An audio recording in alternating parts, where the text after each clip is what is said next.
gün çevriliyor. Çevirdin ya, bir daha sana imkan sağlamıyor onu geri getirmeye. Var mı gençliğini geri getirebilen insan? Var mı gençliğini geri getirebilen? Yok. Veya ta öldükten sonra diriltip de dünyaya gönderilen insan gördünüz mü hiç? Yok yani. Oraya giden oradan geri gelmiyor. Defteri o halde neyle doldurmak lazımdır? Şu ömür sermayesini nasıl hayra çevirebiliriz? Evet, Allah yemin ediyor ömrümüz üzerine, sonra hepiniz zarardasınız diyor. Peki yok mu bundan bir kurtuluş yolu?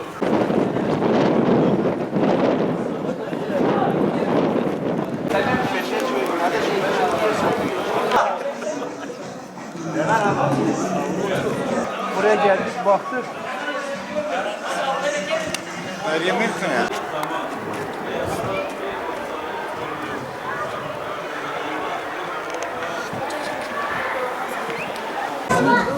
Kravatın eksik, kusura bakmayın. Onu unutmuştum. Ben de onu. İstanbul'u bir sürü mallardan alıyoruz değil mi?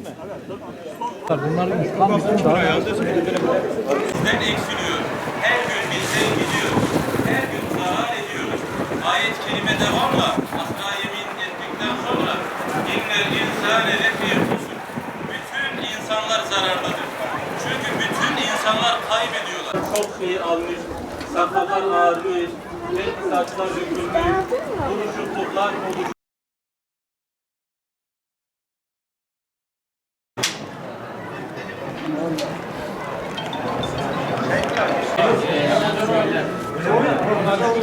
Şu tepeden yukarıya biraz çıktığında dizine vuruyor.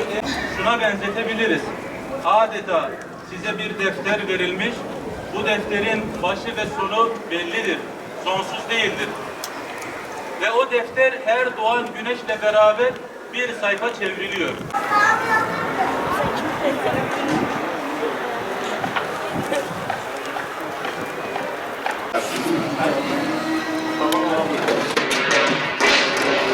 Efendimiz'i yazarak, yazarak göstereceğiz arkadaşlar. Peygamber Efendimiz'in Taif dönüşünde dinlendiği bir bağda Müslüman olan Hristiyan kölenin adı nedir? Bir daha soru okuyorum.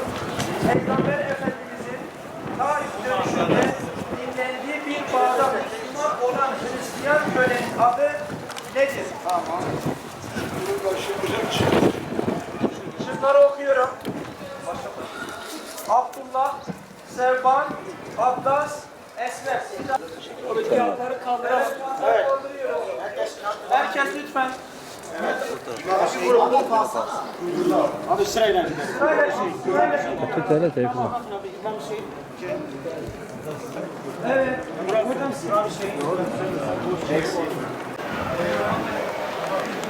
Yani az kelime ile çok mana ihtiva eden kelimeler. Aynı zamanda Peygamberimiz Aleyhisselatü Vesselam'a da verilen özelliklerden bir tanesidir. Az konuşun, öz konuşun, fakat çok mana ifade eden kelimelerle konuşun. İşte Al-Asr suresinde o surelerde